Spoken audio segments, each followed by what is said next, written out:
مرشد ایسا عطر لگا دو، باطن ظاہر سب مہکا دو۔ مدینے کی حاضری کے 12 حروف کی نسبت سے گھر میں آنے جانے کے 12 مدنی پھول۔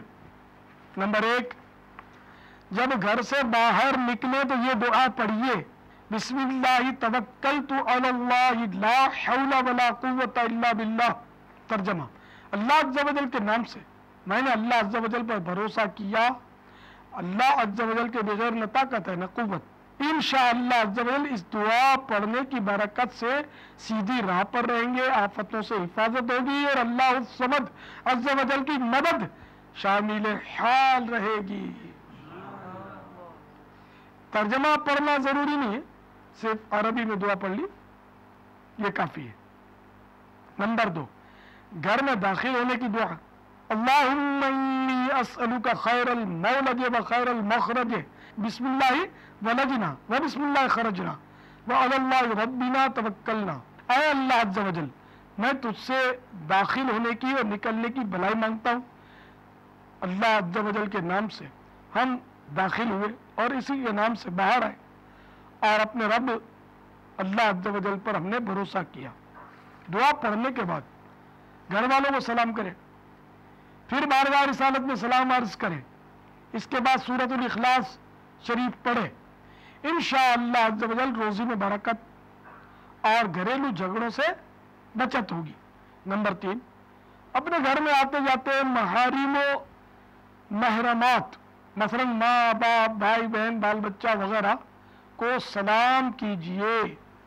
نمبر 4، اللہ عز و جل کا نام لیے بغیر مثلا بسم اللہ کہے بغیر جو گھر میں داخل ہوتا ہے شیطان بھی اس کے ساتھ داخل ہو جاتا ہے۔ نمبر 5، اگر ایسے مکان خواہ اپنے خالی گھر میں جانا ہو کہ اس میں کوئی نہ ہو تو یہ کہیے، السلام علینا وعلی عباد اللہ الصالحین، یعنی ہم پر اور اللہ عز و جل کے نیک بندوں پر سلام۔ فرشتے اس سلام کا جواب دیں گے۔ یا اس طرح کہیے، السلام علیک ایھا النبی، یعنی یا نبی آپ پر سلام، کیونکہ حضور اقدس صلی اللہ تعالی علیہ وآلہ وسلم کی روح مبارک مسلمانوں کے گھروں میں تشریف فرما ہوتی ہے۔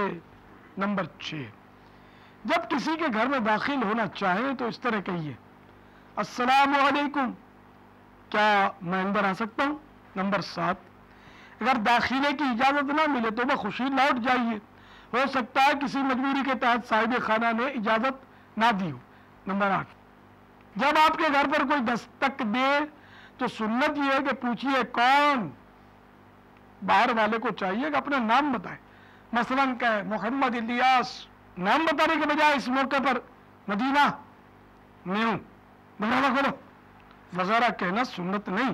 جواب میں نام بتانے کے بعد دروازے سے ہٹ کر کھڑے ہوں تاکہ دروازہ کھلتے ہی گھر کے اندر نظر نہ پڑے۔ نمبر 10، کسی کے گھر میں جھانکنا ممنوع ہے۔ بعض لوگوں کے مکان کے سامنے نیچے کی طرف دوسروں کے مکانات ہوتے ہیں، ان کو سخت احتیاط کی حاجت ہے۔ 11، کسی کے گھر جائیں تو وہاں کے انتظامات پر بے جا تنقید مت کیجیے، اس سے اس کی دل آزاری ہو سکتی ہے۔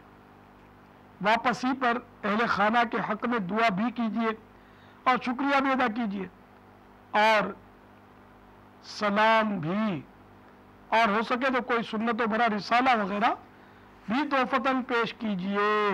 میٹھے میٹھے اسلامی بھائیوں اور اسلامی بہنوں، گھر میں آنے جانے کی سنتوں اور آداب کی تفصیلی معلومات حاصل کرنے اور دیگر سینکڑوں سنتیں سیکھنے کے لیے مکتبۃ المدینہ کی مطبوعہ 120 صفحات کی کتاب سنت اور آداب ہدیۃً حاصل کیجیے اور پڑھیے۔ سنتوں کی تربیت کا ایک بہترین ذریعہ دعوت اسلامی کے مدنی قافلوں میں عاشقان رسول کے ساتھ سنت و بھرا سفر بھی ہے۔ مرشد ایسا